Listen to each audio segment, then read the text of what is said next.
All right, collection update time. A big one this time because of a bunch of year-end sales and stuff. So let's get right into it. Starting off with video games as usual, and then moving on to Blu-ray. I'll start with PS5. So I grabbed a copy of Once Upon a Katamari when it was released. So I got this right when it was released. And I also played through this already, so I'll talk more about it in a recent gaming episode. But yeah, it's alright. It's a pretty good Katamari game. Nothing special. Also, one big negative is that there's no manual. There's only like a join the Bandai Namco Club code and whatever. So a Katamari game should have a manual. Like that's mandatory. Should always be the case. Right, is that all right? I guess it is. It's right at the edge. Right. I also picked up a copy of Hogwarts Legacy. Didn't buy it for the PS4 back in the day. I bought a copy of this as a gift for like kids in the family and whatever. And also bought myself a copy because I'm a man-child. So I needed a copy of Hogwarts Legacy for myself as well. Next up, I've been waiting for this for a long time. I'm going to play it very soon. Picked up a physical copy of Crow Country, the long-awaited physical edition of this game, the PS1 styled survival horror game, old school survival horror game. I watched a friend of mine play through the demo and it looked fantastic, so had to pick this up. I'll play it very soon.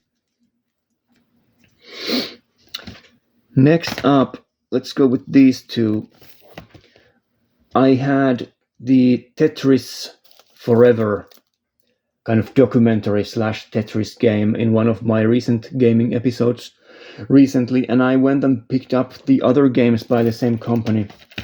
So this is the first one they made in this style, which is the making of Karateka.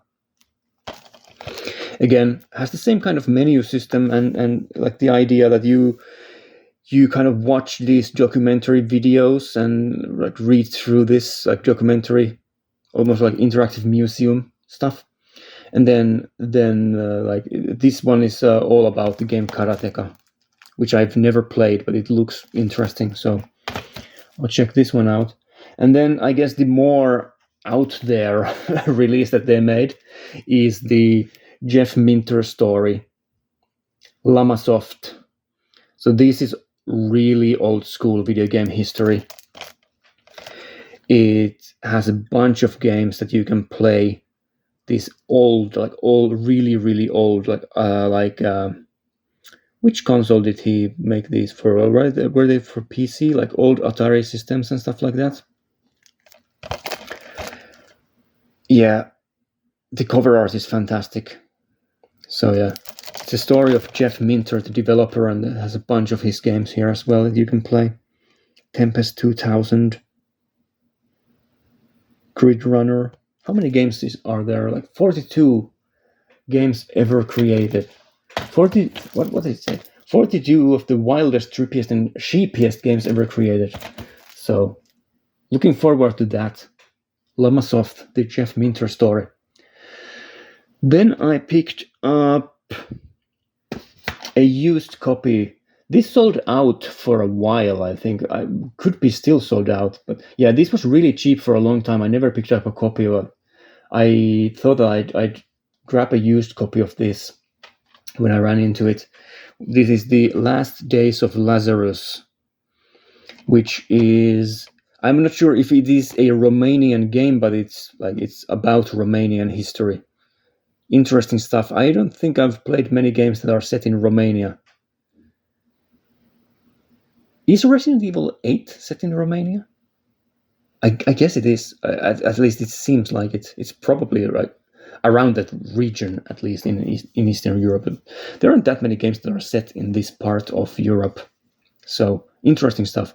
Also, there was a guy in one of the videos who asked me about Romanian movies. So I'm guessing like at least one of the regulars who watches these videos is from Romania. So there's a Romanian themed game that I've had on my radar for a while. I'm not even actually sure completely what this game is about. Is it a walking simulator? Is it some sort of an other kind of first-person adventure game? I have no idea. I don't know anything about this game other than that it's set in Romania. So there you go. Last Days of Lazarus. Looks interesting. Then a release that I was very surprised to find out that it even existed, because I've played the first game in this set on my mobile phone years and years ago, like 10 years ago, I think. So there is a release for Monument Valley, the trilogy. I didn't even know that there are 3 games. But the original Monument Valley is phenomenal. It's a puzzle game where you kind of rotate this architecture and try to get from like point A to point B. You have to rotate the different parts of the architecture to make stairways and stuff. It's really cool, has a really nice art style as well. I was extremely sad when I had to change phones, and I went to the like App Store and whatever, and Monument Valley wasn't in there anymore as a free game. It was like you had to pay for it. I remember downloading it for free back in the day. So yeah, I'll definitely play through Monument Valley again. And then the sequels I know nothing about, so there you go. There is also some extras here. There is a digital soundtrack. I'm not going to show the code for that. And then there are some art cards that have some really nice art.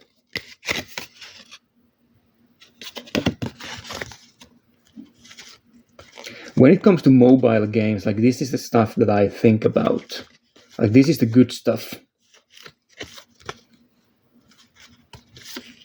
People always talk about mobile gaming like it's bad and there's nothing really worth playing there.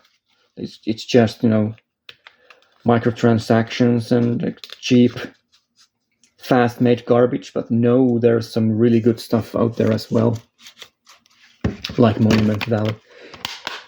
I don't know if these other ones have extra stuff in them because they are still sealed. I'm not going to open them, but yeah. I also picked up a copy of another Crab's Treasure. There are lots of like really cheap games here. I guess the most expensive one here is Once Upon a Katamari, which was like less than 40 euros at launch. Everything else here is like 20, 30 euros, brand new, and then the used ones like 15, 18 euros. So nothing expensive here so far. Yeah, this is a Dark Souls style game with a crab as the main character. There is also some extras here. Yeah, there's a download code for the soundtrack, which I'm not going to show the code, but it has some like clay art in it. There's also a poster. Let's see what this is all about. I haven't even looked at the poster yet. It's also in this sort of clay style. Very cool. Always nice to have some extras. Should be the case for every physical release, but yeah, there's another Crab's Treasure. It's kind of a meme game for a while online, because it's a like a Dark Souls game, but it has crabs and stuff in it. But yeah, it should be pretty good from what I've heard.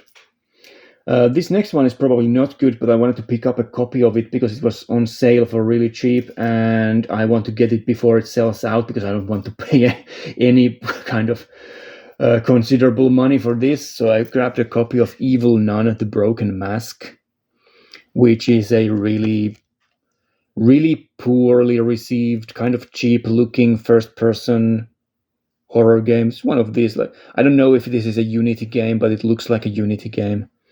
There's also an art book and some other physical extras here. So, Evil Nun, grab that. I want to get all horror games, if possible. I want to get all of them, because I don't want to pay like 150 euros in 10 years for Evil Nun Unholy Edition when it becomes a cult classic. Yeah. And then lastly, for the PS5 stuff, lots of PS5 games here. I picked up a copy of Pepper Grinder, which is a Devolver published like 2D action platformer, I guess, where you're burrowing under the ground. This sort of mechanic, I remember using this sort of mechanic in one game. Was it Sparklight? Some game that I played, like 2D Metroidvania style game, had this sort of burrowing underground mechanic in it, but I can't remember what it was. I have a feeling that it was Sparklight, but I could be mistaken. Yeah, this looks really charming and cool. So, also really cheap. Was available during a sale. So, grabbed that. Then I grabbed a couple of PS4 games. I finally got around to buying copies of the Crash Bandicoot games that I was missing. Crash Team Racing Nitro Fueled. I guess this was reprinted because this was kind of sold out for a while, at least in Europe. In my region, it was kind of difficult to get and was starting to climb up in price, but they reprinted it. And then also I grabbed Crash Bandicoot 4, It's About Time, which is already a notorious game for the amount of content and the difficulty level. So looking forward to playing this. I did platinum the Insane Trilogy, which was a nightmare.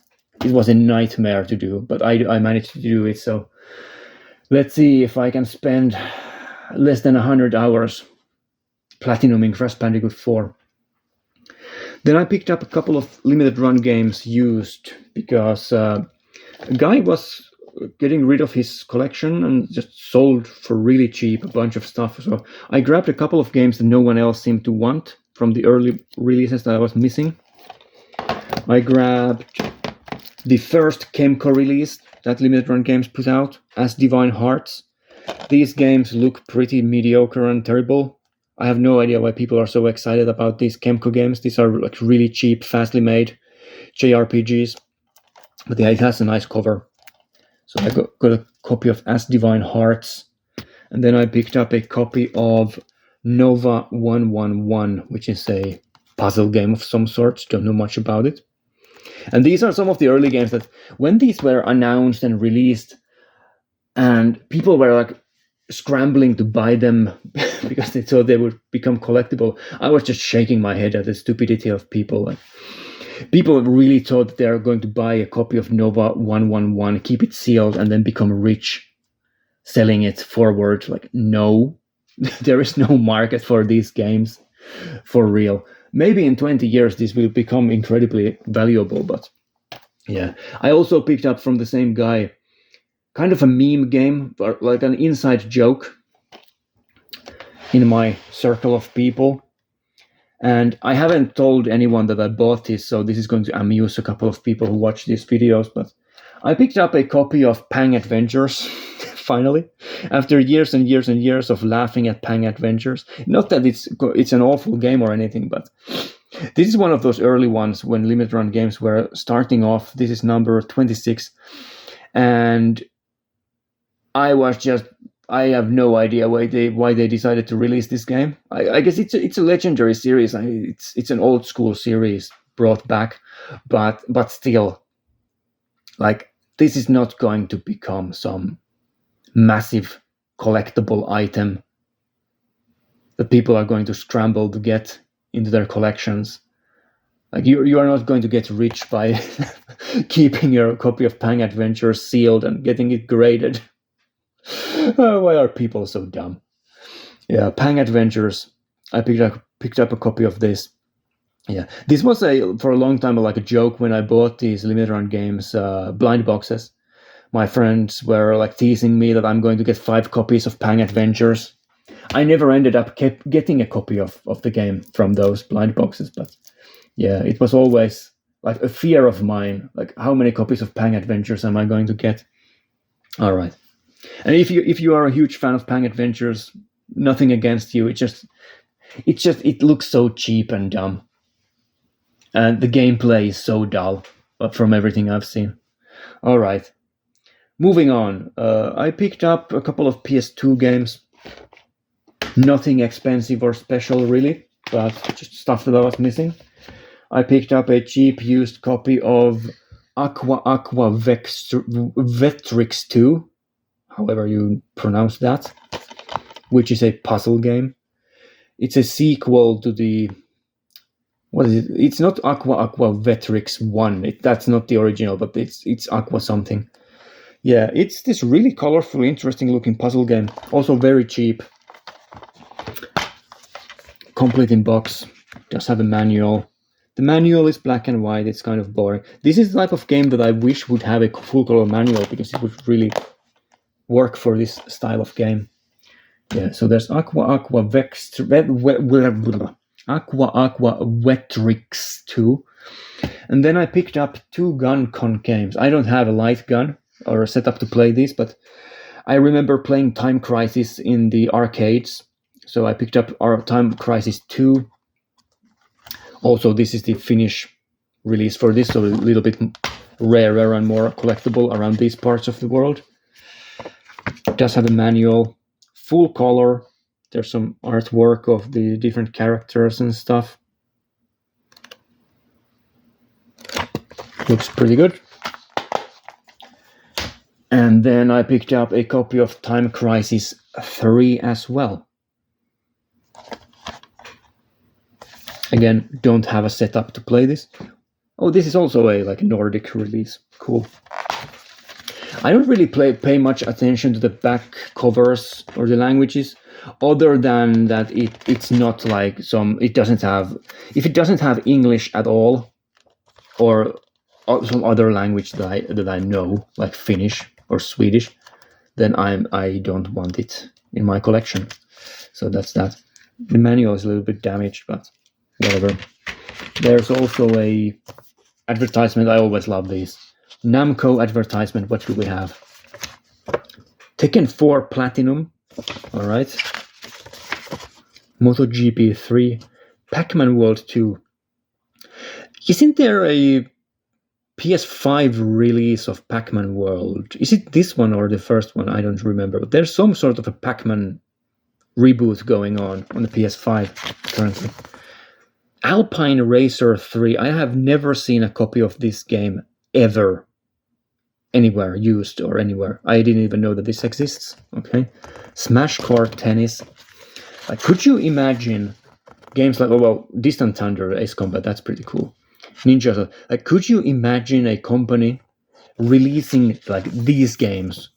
Vampire Knight, Gun-Con 2, having a company advertise this lineup of games. I mean, there's Tekken and there is Ace Combat, but MotoGP 3, Alpine Racer, Smash Car Tennis, this is the type of stuff that I love the PS2 for, because these types of games aren't even made anymore. No one is making an Alpine Racer in 2025, which is unfortunate because those downhill racing games or downhill sports games are actually pretty damn fun. So there you go. A couple more games. I picked up a PSP game, which is pretty rare for me. I picked up a cheap copy of Phantasy Star Portable. Now, technically, I did Google this a little bit. This is not the best version of this game. There are better versions out there, but I really like the cover art and it was really cheap. So I have never played a Phantasy Star game ever. And this is also one of those games that you can play offline by yourself. You don't need other people necessarily. So that's cool. Does have a manual as well, which is black and white and not very interesting. There is some character art here, but wish it would be in full color.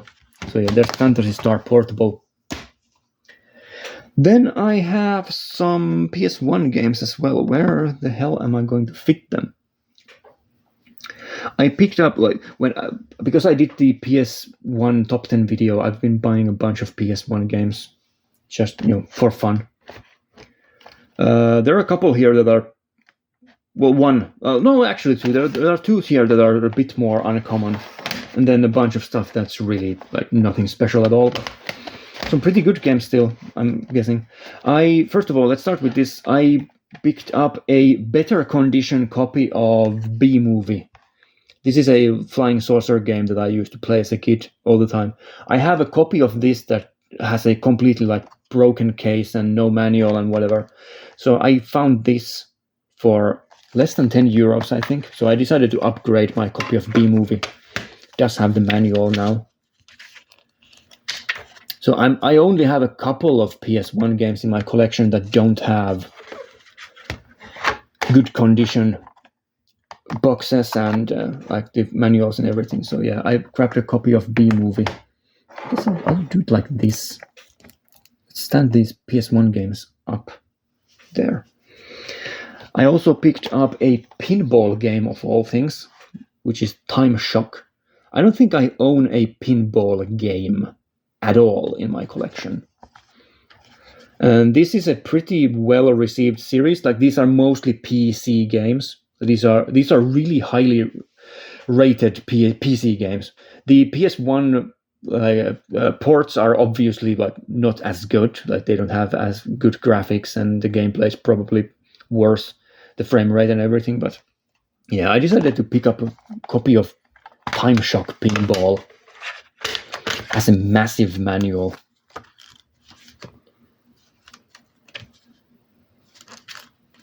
Is there anything special here? There's some pinball artwork, some strategy. I'm not huge into pinball, but this has a really nice looking cover. It was cheap. I'll check it out in a year or 2 or 5 or 10. Then I picked up a copy of Cool Borders 3, which I'm pretty sure I don't have in the collection. These are also like really nice, clean used copies of PS1 games. Always makes me happy to see a clean used copy of a PS1 game. Complete in box as well. Only a black and white manual. Does have a Finnish language manual, which is pretty cool. Yeah, it's a Nordic release. Then I picked up a copy of Tomorrow Never Dies, which is the third-person James Bond game. Now, I was completely convinced that this was the one that I played as a kid, the first-person shooter with all the gadgets and the these little kind of stealth sections and stuff. But it's not. This is the third-person game, so I'm still missing the one that I used to play as a kid. This one I've never tried, but it should be pretty good. I know a bunch of people who really have nostalgic feelings for this game and love this game. So yeah. A James Bond licensed game, another one in the collection. I'm only missing a couple of the early games. And then some more collectible stuff. This is a bit more uncommon, not an expensive game, but something that you don't really see that often for sale. So I picked up a copy of The Last Report, very poorly reviewed kind of adventure game. Strange one. If you go to YouTube and check out gameplay of it, it's kind of strange in many ways. I'm surprised that this isn't as expensive as some of the other weird games out there. But yeah, The Last Report, found a copy of that. And then I picked up a copy of Exhumed, which in North America is called Power Slave. Now, am I going to play this on the PS1? Probably not. I'll get the PS4 Power Slave Exhumed remake that was released a couple of years ago. I'll probably get that at some point, but I want to have these original versions. Also, this version is completely different from the PC version of the game, which is kind of interesting. So it doesn't play exactly the same way as the PC version either. So this console version is a bit different. It has different level design to an extent, and some as far as I know completely different endings and plot points and whatever. But yeah, this is a beloved first-person shooter. It has this ancient Egyptian theme to it, and yeah, a lot of people rate this very highly. So glad to have this in the collection now. Exhumed, right? Then I have some extra video game stuff here because a friend of mine went to Japan and brought me a bunch of goodies. I have 2 games, a soundtrack, and then some merchandise. I got a couple of PS1 games here. This one is a GunCon game. There is also a European release for this game. They bought this game for me because it was really cheap and it looks fun. And I agree, it looks fun. There is also a European release for this game. It's called Rescue Shot. This is a light gun game. Kind of has a similar kind of style to it and like Point Blank, that those games. So yeah, it has this bunny character and stuff in it. I think the cover art and the disc art and everything, it looks much nicer in this Japanese edition than it does in the European one. Also has a bunch of these. Like, I always love used Japanese games for this because they have these old school papers and everything. Like, people have kept this extra stuff. And then the manual is like in this CD style, like you would have on a CD. Or I guess North American PS1 games also have this style of manual, but I really prefer the European ones. Like, these look really cool, these boxes, like these black ones. And then they have the separate manuals and everything. Yeah. Looks like a fun light gun game. Don't have a setup to play it, but glad to have this on my shelf because it looks cool. The cover art is really nice. So there's that. And then they bought me a copy of this game, which is, I always forget the title. It's like Boku something, Natsu Yasumi, whatever. Summer Holiday 20th Century. Now, this is unfortunately not the original black box or black label release. This is the PlayStation, the best of release, but it has a nice cover art, and again, cheap. Does have a little bit of damage to the box, but doesn't matter because when you put it on a shelf like this, no one can even see it. But yeah, what is it called? Boku no Natsu Yasumi, something like that. This is the first game in the series. I have a bunch of these games. I've never played them, but I like the idea. So you're just a kid during summer vacation, just, spending time catching bugs and whatever. Really cool series. I like it a lot. And then I got a Godzilla Akira Ifukube symphonic soundtrack. Akira Ifukube is the original composer for the Godzilla. Like, he did the theme song, like that stuff, Godzilla theme. Yeah, really nice. Also has the J card. I'm guessing this one, if it had a J card, it's missing it, but yeah. The soundtrack CD has the J card. It's complete. It has like this nice Godzilla manual. There he is. Huge fan of Godzilla. I also got a Godzilla t-shirt. I'm not going to show that because it's really difficult to show that stuff on camera, but yeah. They also bought me a Godzilla t-shirt, a Berserk t-shirt with the guts posing, the Dark Knight pose. Like the wolf suit from later on in the manga. And what else did I get? I guess that's it, but I also did get these. Yeah, there's this one, Godzilla magnet, really cool stuff.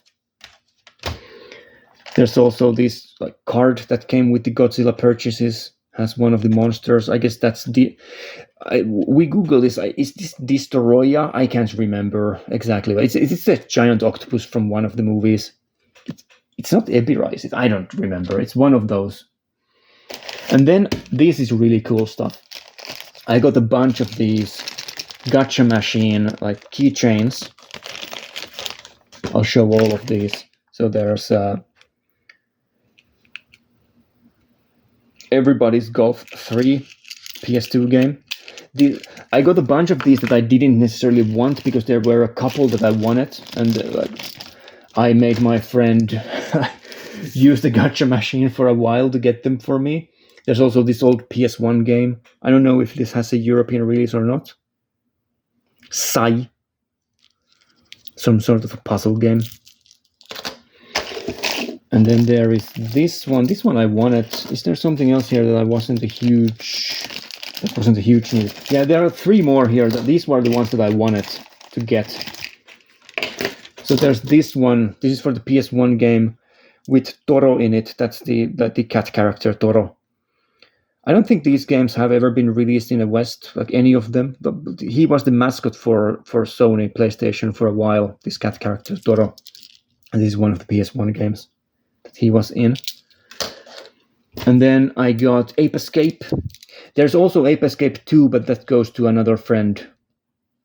So I got the first Ape Escape game, the original, on the PS1. And then this is the main one that I wanted, which is the Ico PS2 keychain. And the cool thing about these is that these are not just like, this is a plastic case for sure. It has the artwork from the original game, but these also open up. You can open these. If I can get it open, it's pretty difficult there. It opens up. It has this kind of a sticker here that kind of emulates the manual, and then there's a disc, and you can actually remove the disc from this. And the insane part is that the disc art, like it's really cool, yeah. But if you flip it around, it has the right color on the bottom. So this is the blue bottom from the early PS2 games, I guess. Or was it the early or the late PS2 games that had the blue discs? Some of them have the gray discs. I guess everybody's Golf has a gray disc, probably. The third one, if I open this up. But yeah, these all of these discs have the right color on the bottom. I was like, my mind was blown by this. Yeah, this one has the gray disc. It's very, very fun. And then if you open up the Ape Escape one, these are also these PS1 cases. These also open. These are also pretty damn difficult to get open, but if I can get it opened, I'll show it. There you go. These ones also have the sticker here and then the disc. And these discs are also the right color. So these are black. Very cool keychains. Lots of detail. Very nice. Love these. I guess I'll put these like here for the time being. So yeah, thank you to the person who got me all this cool stuff. And then one more gacha. It's also in the original ball still. Yeah, this is also really cool. It's a PS5 controller gacha. If I can get this open. Did I break it? Oh no. Not the... I broke the ball. I can't get it open now. This is annoying. There we go. I almost broke it. Yeah, this is also... These gacha machine keychains are really cool. Unfortunately, like the thumbsticks don't move or anything, and the buttons don't work. Like you can't press them or anything. But yeah, it's a PS5 DualShock controller. Or is this the PS4 controller? Wait, which one is this? I'm actually not sure. I guess it must be the PS5. Why is it so difficult for me to understand which one this is? It must be the PS5 one because of the bumpers. Like these look like the haptic bumpers. Yeah, it's a PS5 DualSense. I sort of I got this massive brain freeze almost. Like, which one is this? Yeah, it's the PS5 controller. That's really cool. So there you go. That's the video game stuff. Only took me 34 minutes. Then the Blu-rays. Let's start off with... Which one should we do? I guess I'll do it like this because I'm kind of thinking like, where am I going to fit all this stuff? So let's do it like this. And then start with the Radiance film stuff. So the big one is Radical Japan. It says 9 films by Nagisa Oshima, but it's actually 7 films, 1 short film, and then 1 TV movie. So it's 7 actual films, like full-length theatrical releases. So yeah, from 1961 to 1995, and 95 is that TV documentary. It's like a 50-minute episode. It was really good. I already watched that. It was pretty interesting. Like a video essay on a history of Japanese film. Written and directed and also narrated originally by Nagisa Oshima. Unfortunately, this version only has the English voice track for it. It doesn't have the Japanese voice track for it, but yeah. Boy is really fantastic. I watched Boy and the Man Who Left His Will on Film already from this set, but I'll go through this set more when I get the chance, find the time to do it. Yeah, Boy was fantastic. The Man Who Left His Will on Film I didn't enjoy at all. Unfortunately, very experimental, very difficult to get into. But yeah, there's Death by Hanging, The Catch. One thing that I enjoy about this set is that every movie is on a separate disc. So they saved a lot of space by putting multiple movies on the same into the same case, but everything has a separate disc, except for the short film and then the TV movie. But yeah, there you go. I haven't been a huge fan of Nagisa Oshima really. When I watched his movies, I watched a bunch of them, like Merry Christmas, Mr. Lawrence, and In the Realm of the Senses and stuff like that. Didn't really enjoy those that much, but he's an important director, so yeah. And this release is really high quality. Like, this is just great stuff. This is the Obi strip for it. Oh yeah, I called this for the Godzilla CD. I called it a J card. It's not a J card. It's an Obi strip, like this. This paper. It's an Obi strip, not a J card. J cards are these like these. Like this is a J card. This piece of paper.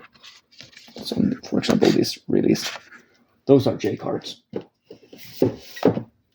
Yeah. Radical Japan. Glad to already get the confirmation that there are going to be more editions of Radical Japan as well, probably for different directors. So yeah, I'll get all of those.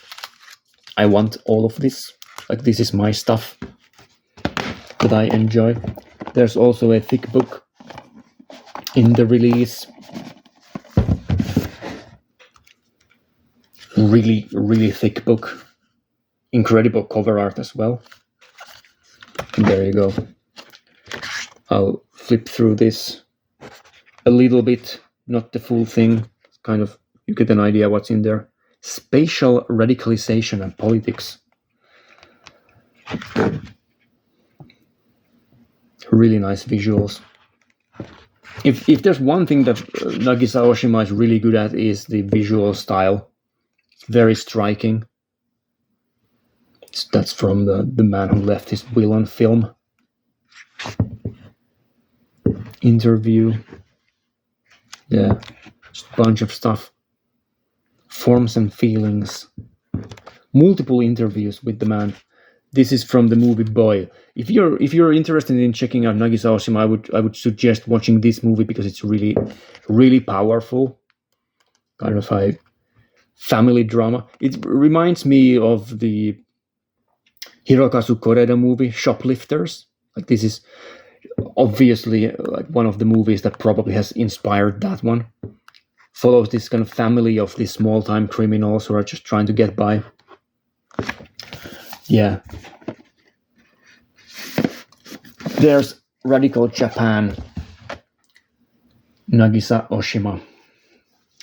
Then I got the first release by Transmission, which is a sub-label of Radiance Films. This is the first one.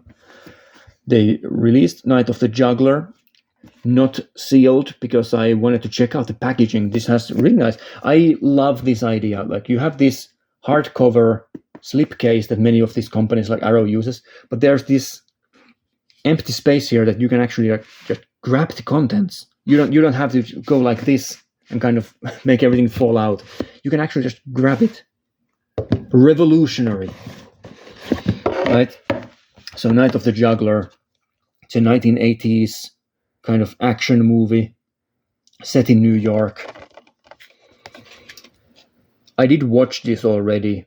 I'll talk more about it in a movies I watched in like a month or two.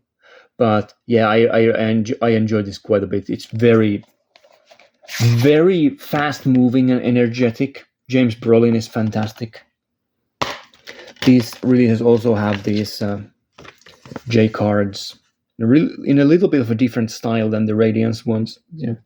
This Night of the Juggler, really nice high quality packaging. One thing that I don't like is that they have both the Blu-ray and the 4K. There's not a Blu-ray only release. I would have much rather bought that than spend extra money on a disc that I don't really need. There's also extras here. There's some art cards. Really tight packaging. I don't want to open this up. Yeah, art cards. There's a book.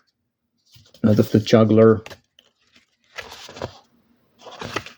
In the heart of every victim is a hero, and he'll tear apart a city to prove it. Yeah. James Brolin plays this kind of ex-cop whose daughter gets kidnapped. Like the kidnapper mistakes his daughter for another person's daughter, and then James Brolin kind of goes through New York City, just wrecking everything, trying to get his daughter back. Very cool. There's also a poster. I love this poster artwork. I guess this is really big. Can I show it on screen properly? It's the same artwork from the cover of the slipcase. It's really nice. James Brolin literally ripping through New York City to get his daughter back. Very nice imagery, or not nice really, but looks cool. Is what I'm trying to say. I don't think that kidnapping little children is cool, but the artwork is cool. All right, can I fix something here in the middle? No, unfortunately. So I guess I'll do it like this. And then I'll do it like this. And then the Radical Japan box set is going to go on top of the whole. I'll move it in front of the thing. All right, 42 minutes already. I'll move really quickly with the rest of these. I won't be showing these off much. Most of them are sealed anyway. So yeah. Also from the same set as these, I got the Ogre of Athens. So these are December. Wait. These are not December. These are November releases from Radiance. Some of these got delayed, like Night of the Juggler, for example. So it took me a while to get them. Yeah, the Ogre of Athens.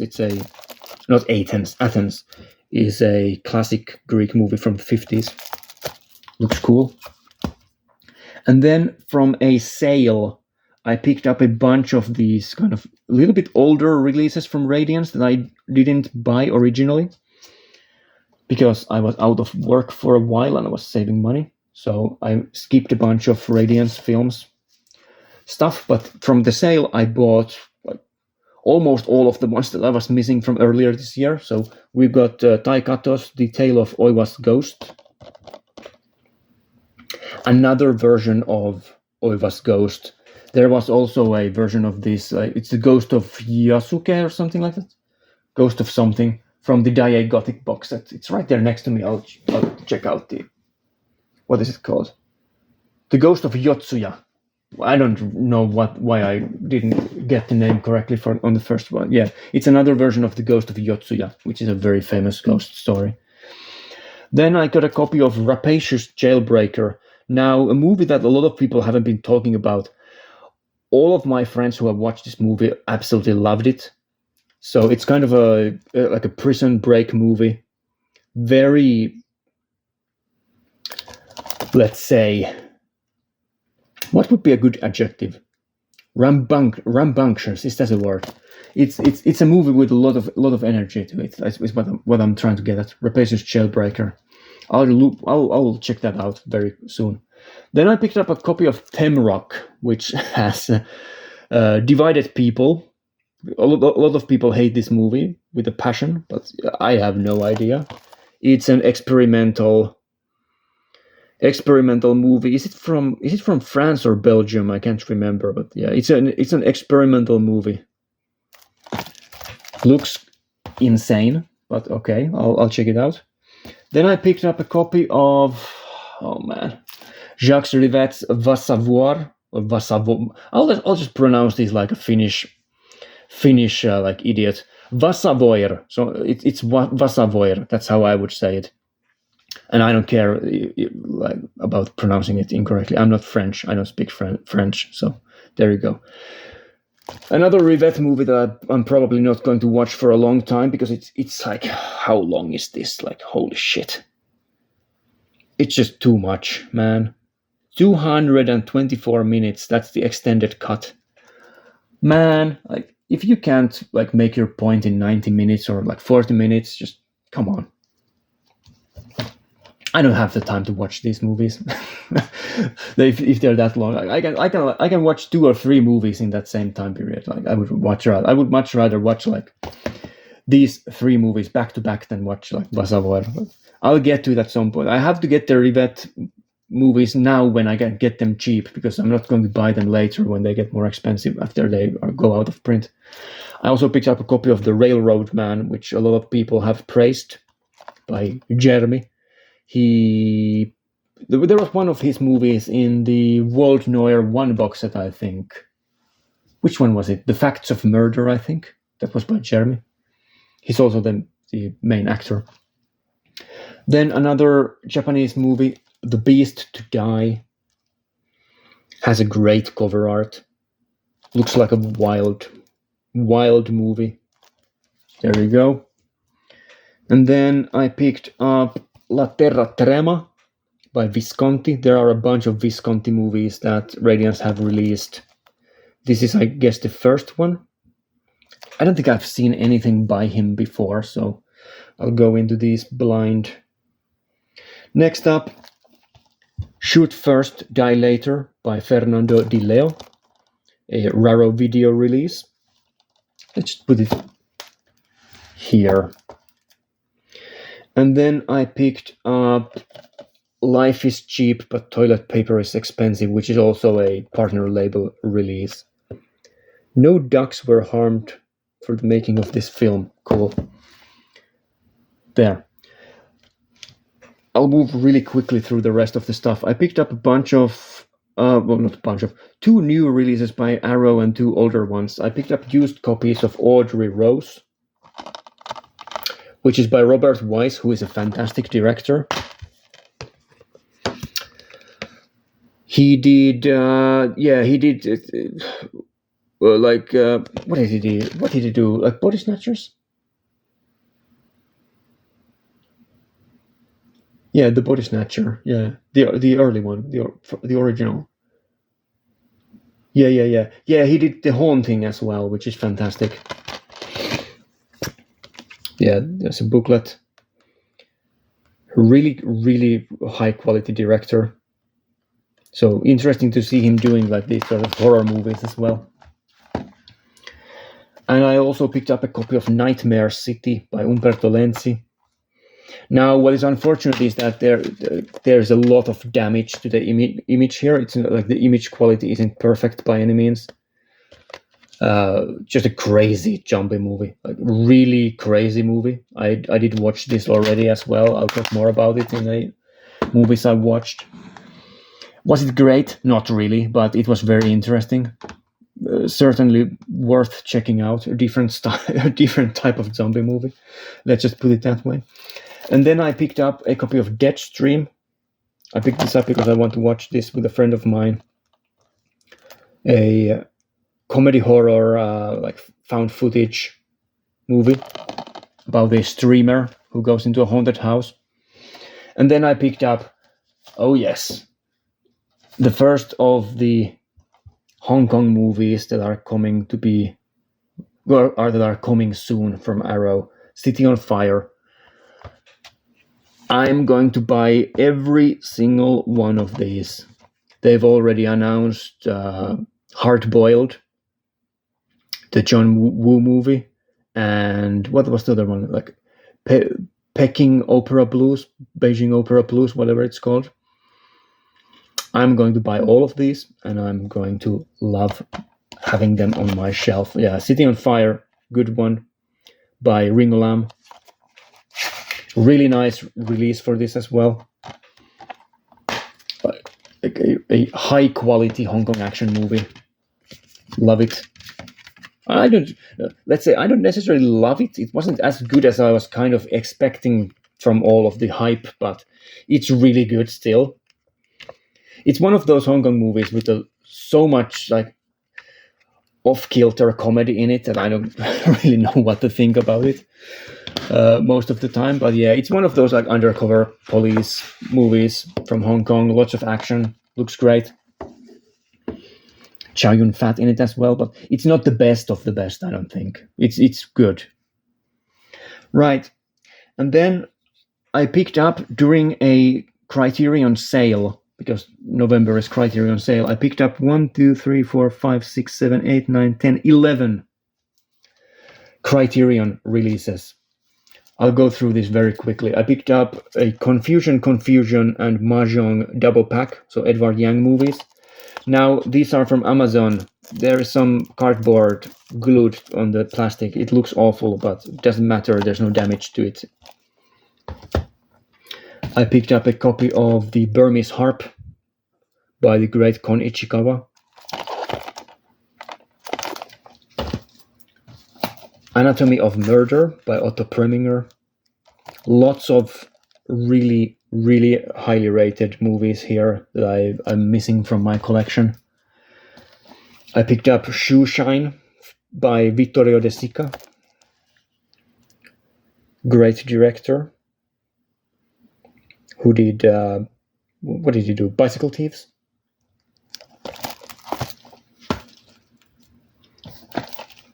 I also picked up the double pack of I Walked with a Zombie and The Seventh Victim. So Val Lewton produced early horror movies from the 1940s. Haven't seen either one of those. Looking forward to them quite a bit. I also picked up a copy of Jojo Dancer, Your Life is Calling. Really cheap copy of this. This was like £9. Now, of course, they did like completely ruin the case, but there is no damage to the artwork or whatever, so I'll just buy a replacement case. I don't want to deal with Amazon's customer service because their customer service is awful. So yeah, I would rather just spend a couple of bucks buying a new case for that. I also picked up Michael Curtis's Breaking Point.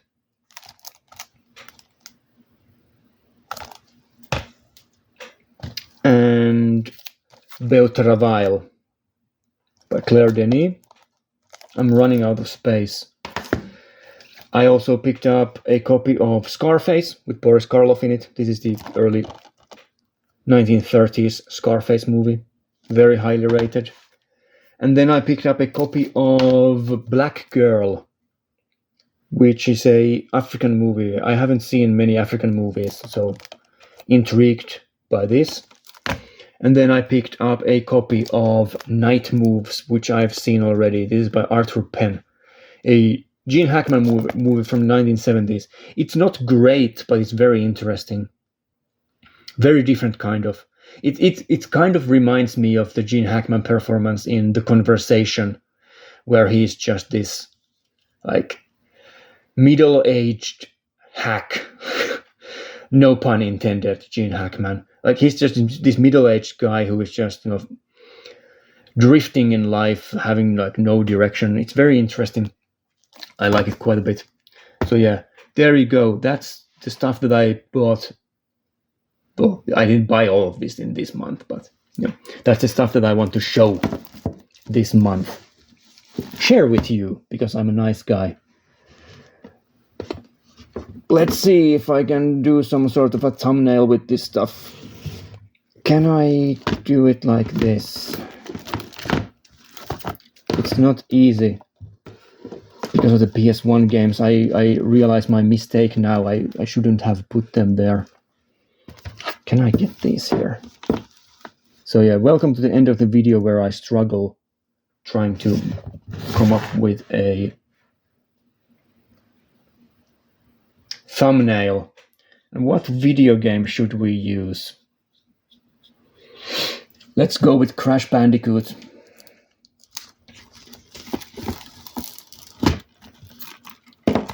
There you go. That's that. Thanks for watching again. It took me a long time, 55 minutes.